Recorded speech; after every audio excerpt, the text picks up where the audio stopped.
you ever get some nice pallet wood, but you run into this? I got some nails there, and I can't really just hit them with a hammer because they're broken off clean on this side. This is actually oak, and the guy who gave this to me, I think he just took a Sawzall and ripped everything off. But how do we get those nails out? Well, I'm gonna show you. So, what I like to use is nail sets. All right, so what I'm gonna do here, and this is oak, so these are actually gonna be pretty hard to get out, even with this technique. Regular pallets, this works like a charm. I'm gonna put some weight on this side because I'm gonna be hitting over here, and I don't want this thing to go flying. So, got my hammer.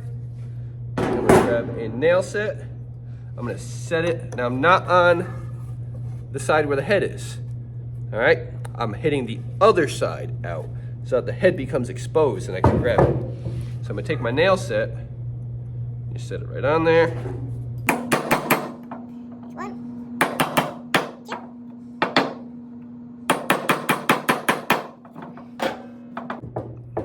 And 3.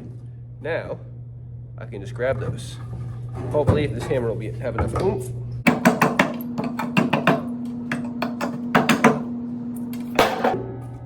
No more nails.